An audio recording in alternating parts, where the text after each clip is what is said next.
said about me. At this time, we're going to have Mary Williams, our state representative of the 87th Assembly District, come.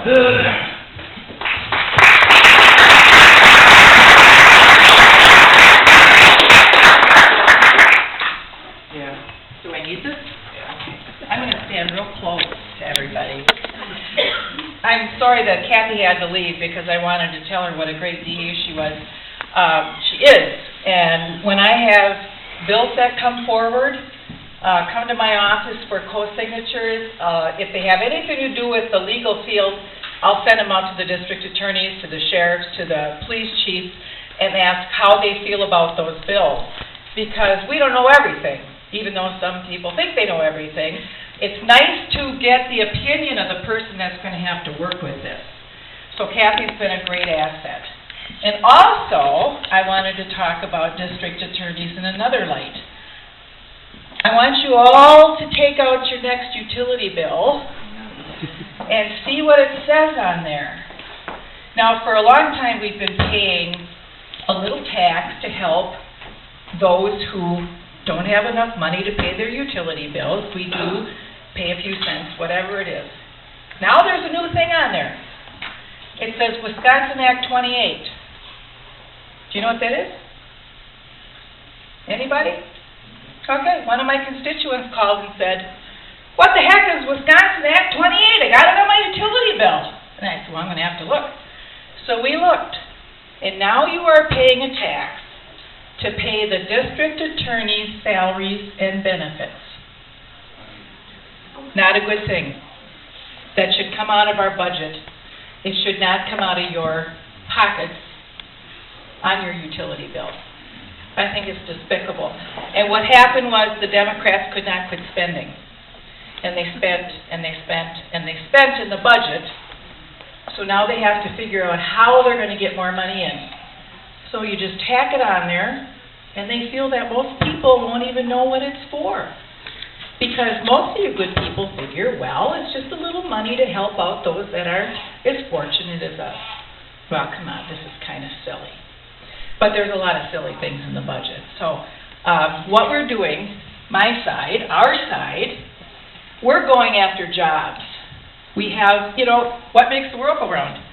Jobs. If you don't have jobs, you don't have anything.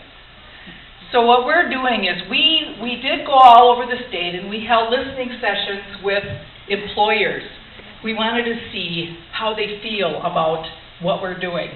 Some of it wasn't so nice that we heard from them, but a lot of things were good ideas. So we're coming up with bill proposals to try to help build our economy in the state of Wisconsin.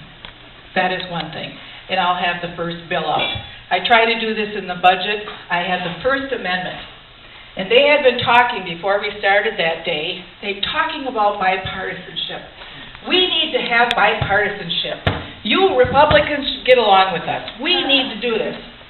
So we started a session and I stood up and I said, I'm so glad you talk about bipartisanship because I have an amendment to the budget. It's so good.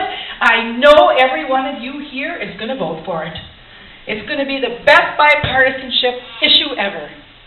And they all just kind of looked at me. I said, after all, it's in Governor Doyle's budget. It was in our budget. So you'll all vote for it.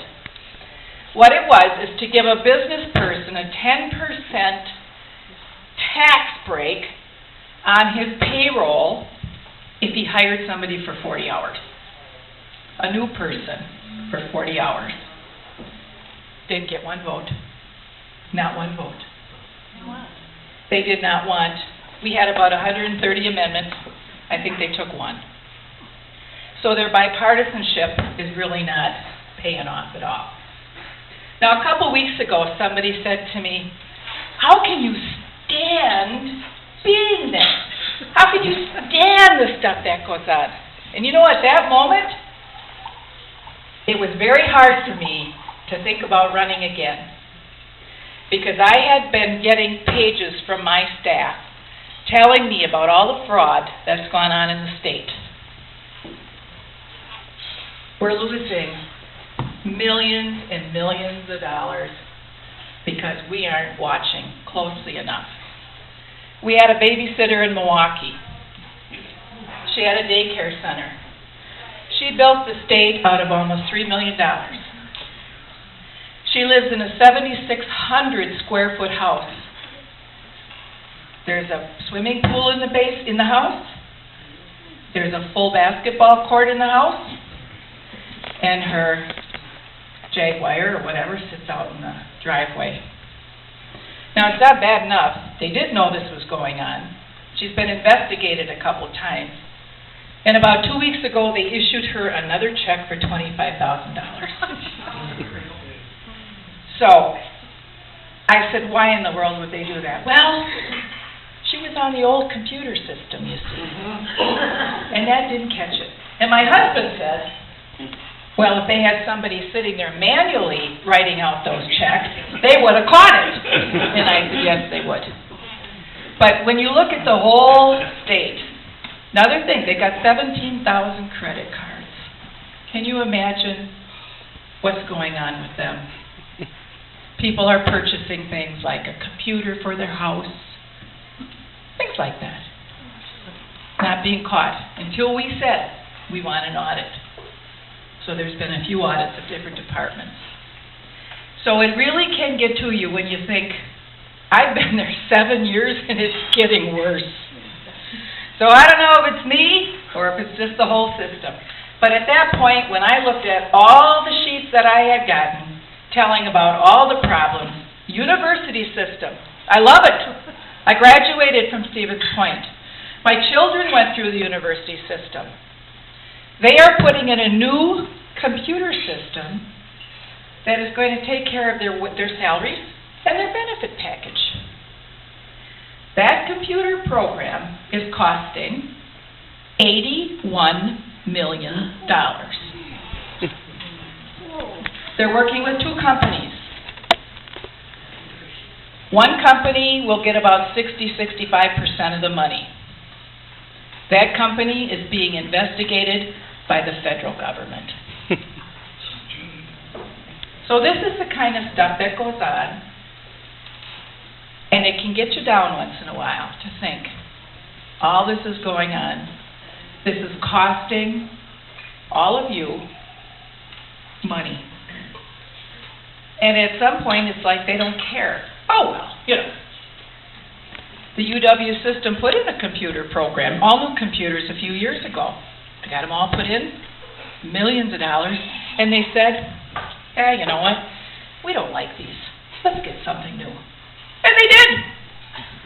So all the money we put in our taxes, right out the window it went. So we have a really big job. And we aren't going to get that job done if we're in the minority. Because I was in the majority, I'm in the minority. The only good thing is if it had to happen, this was the best year that it happened in. Because the economy is bad, and they just can't stop spending. Nobody's working. Nobody's working. So what we need is, I'm glad to see so many people here, because that does show that there are a lot of conservative people that are going to get out there and vote. And I'm sure a lot of you, and I know a lot of you, help the candidates, which is very, very, very important. Because we can't be in all places at all times, and we need your help.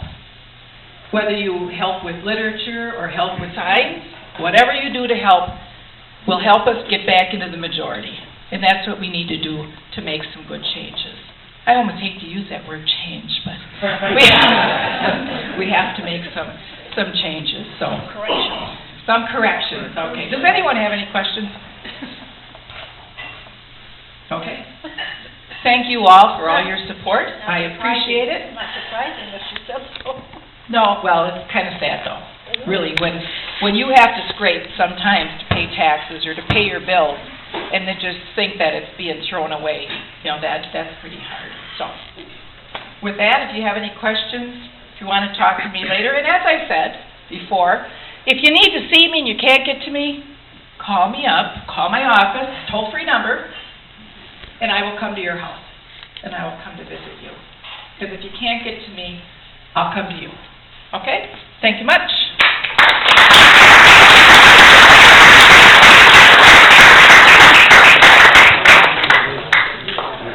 Thank you, Mary.